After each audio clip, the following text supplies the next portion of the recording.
Those Shoes by Mary Beth Boeltz, illustrated by Noah Z. Jones.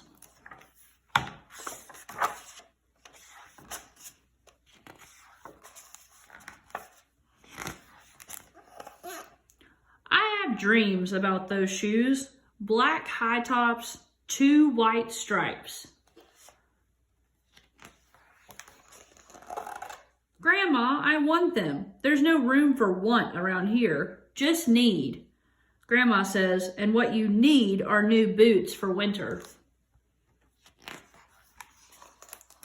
Brandon T comes to school in those shoes. He says he's the fastest runner now, not me. I was always the fastest before those shoes came along. Nate comes to school in those shoes. Antonio and I count how many times Nate goes to the bathroom. 7 times in one day, just so we can walk up and down the hall real slow. Next, Alan, Jacoby, and Terrence each get a pair. Then one day in the middle of kickball, one of my shoes comes apart. Looks like you could use a new pair, Jeremy, Mr. Alfred, the guidance counselor, says. He brings out a box of shoes and other stuff he has for kids who needs things. He helps me find the only shoes that are my size, Velcro, like the ones my little cousin Marshall wears. They have an animal on them from a cartoon I don't think any kid ever watched. When I come back to the classroom, Alan Jacoby takes one look at my Mr. Alfred shoes and laughs, and so do Terrence, Brandon T, and everyone else. The only kid not laughing is Antonio Parker. At home, Grandma says, "How kind of Mr. Alfred." I nod and turn my back. I'm not going to cry about any dumb shoes. But when I'm writing my spelling words later, every word looks like the word shoes. And my grip is so tight on my pencil, I think it might bust. On Saturday, Grandma says, let's check out those shoes you're wanting so much. I got a little bit of money set aside. Might be enough, you never know. At the shoe store, Grandma turns those shoes over so she can check the price. When she sees it, she sits down heavy. Maybe they wrote it down wrong, I say. Grandma shakes her head. Then I remember the thrift shops. What if there's a rich kid who outgrew his or got 2 pairs for Christmas and had to give one of them away? We ride the bus to the first thrift shop. Black cowboy boots, pink slippers, sandals, high heels, every kind of shoes except the ones I want.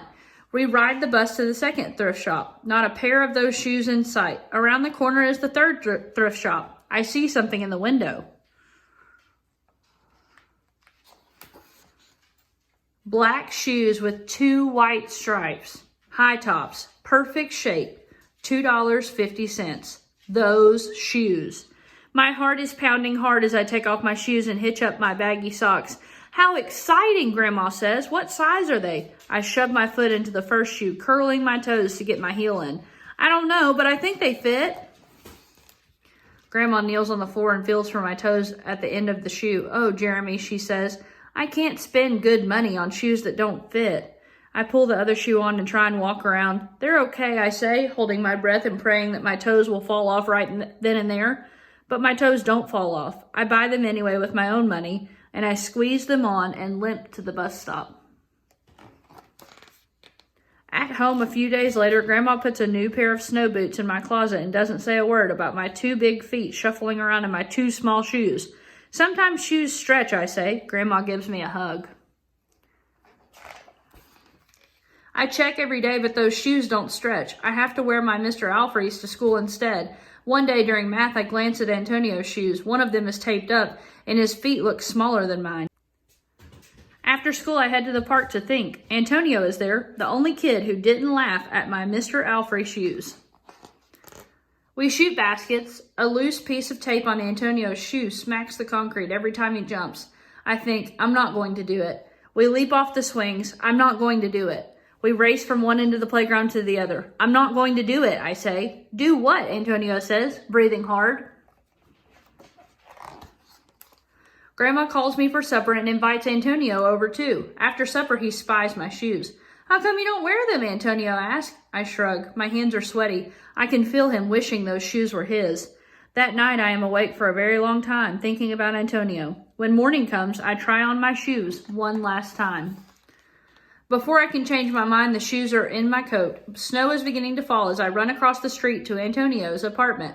I put the shoes in front of his door, push the doorbell, and run. At school, Antonio is smiling big in his brand new shoes. I feel happy when I look at his face and mad when I look at my Mr. Alfrey shoes. But later, when it's time for recess, something happens. Everywhere there is snow. Leave your shoes in the hall and change into your boots, the teacher announces. Leave your shoes in the hall. It's then I remember what I have in my backpack. New boots.